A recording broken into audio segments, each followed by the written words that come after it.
To take charge of the task force to tackle the coronavirus outbreak. Now, India has accomplished the feat of organization, a video conference between 8 nations in just 48 hours.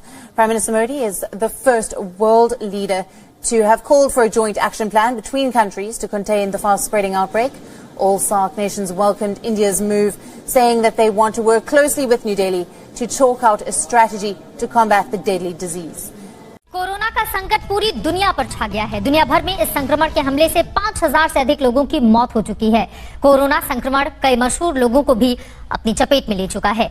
Corona से बचने के लिए भारतीय अभिवादन शैली नमस्ते trend करने लगा है। ब्रिटेन के राजकुमार प्रिंस चार्ल्स की वायरल तस्वीर है, हाथ बढ़ाकर भी हाथ न मिलाने की। भारतीय नमस्ते को अभिवादन के तौर तरीके के तौर पर अपनाने की। 12 मार्च को लंदन में प्रिंस ट्रस्ट अवार्ड समारोह में शामिल होने के लिए प्रिंस चार्ल्स आए थे।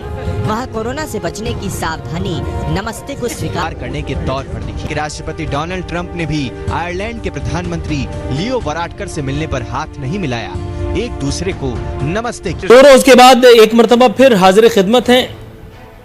पहली ही छुट्टी में जो एंटरटेन किया मेरे मसीहा ने, मैं पछता रहा था कि आज घर पे क्यों हूँ। क्या धमाकेदार खबर थी। मसीहा ने कहा कि कोरोना से लाहक खतरात से आगाह तो हैं, कौम को घबराना बिल्कुल नहीं है। इतने अरसे मसीहा कहाँ थे, अगर किसी को पता हो तो मुझे भी पता है। खान साहब ने ताम ये बताया कि कौम घबराए नहीं, मैं जल्दी खिताब करूंगा, अभी 10-15 दिन मजीद गुजर जाएं, आप लोग थोड़ा सा निमट लें इन सब चीज़ों से, उसके बाद मुझे क्या करना है, मतलब इधर उधर की करनी है।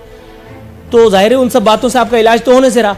उसके बाद मैं फिर आऊँगा, कहूँगा कि मैं आपका मसीहा, आप मेरे आवाम और फलाना और ढिमकाना, इस तरह की बातें तो एक हफ्ते के बाद भी मेरा ख्याल है कि बोर नहीं होगा आदमी। अलबत्ता ये सनसनीखेज इंकशाफ उन्होंने किया है कि कोरोना से निपटने की इकदाम की निगरानी कर रहा हूं। अब कोई पूछे जरा कैसे कर रहे हैं आप, और हम कैसे यकीन कर लें।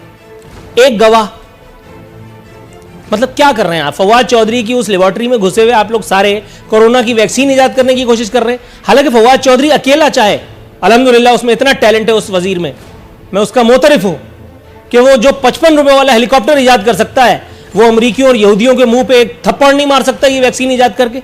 अगर आ गए होते सामने, आवाम को जरा निशाने मंजिल दे जाते। एक तो 7-10 दिन के बाद बरामद हुए, ऊपर से इतना पुरमजा बयान उन्होंने दागा, उसके बाद फिर गायब हो गए। मौलाना तारिक जमील ही उनके कुछ लगते हैं, हम लोग कुछ नहीं लगते। सिर्फ अकेले मौलाना ने उनको वोट दिया है, हम लोगों से वोट नहीं लिया आप लोगों ने। खैर, मुझसे तो ये गलती नहीं हुई, अल्हम्दुलिल्लाह।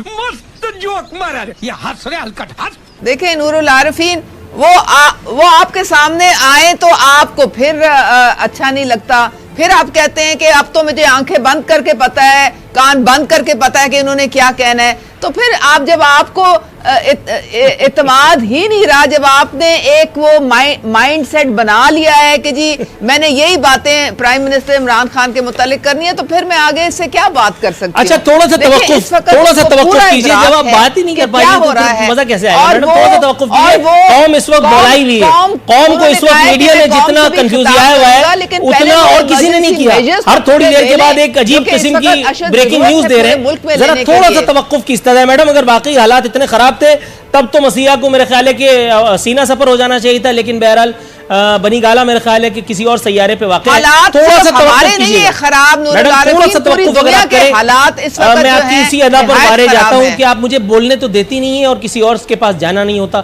थोड़ा सा तवक्कुफ अगर आप फरमाएं मैडम। आरिफ अलवी साहब फरमाते हैं, बल्कि डॉक्टर आरिफ अलवी साहब फरमाते हैं, अवाम मेरे साथ मिलकर कोरोना के खिलाफ लड़े। अवाम में सफ़े मातम बिछ गई है। ये अवाम को नजर कहां आते हैं, ये तो जब एमएनए थे तब नहीं टिपाई पड़ते थे, अब अवाम इनको कैसे ढूंढ लेंगे, एक बात।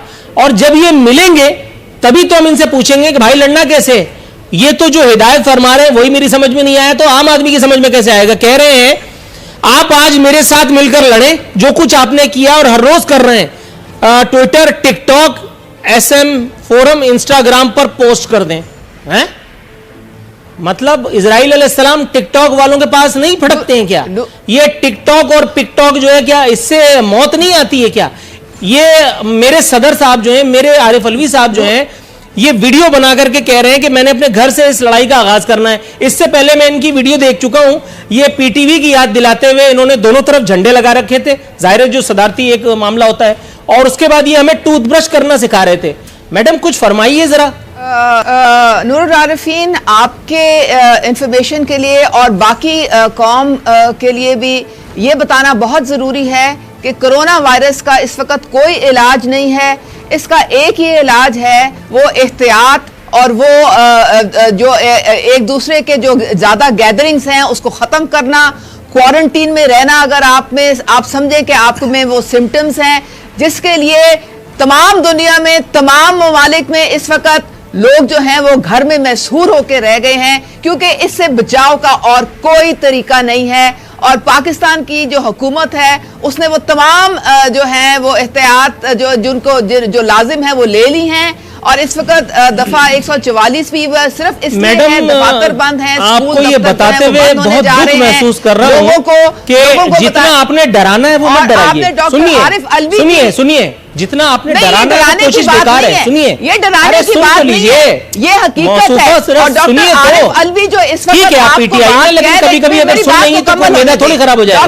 जरा सुन लीजिए, आपको सिर्फ जरा सुन लीजिए, आरिफ अलवी के नाम के आगे रहमतुल्लाह अलैह लिखना छोड़ दीजिए। आरिफ अलवी भी बंदा बशर है, गलती कर सकता है, जरा सब्र कीजिए।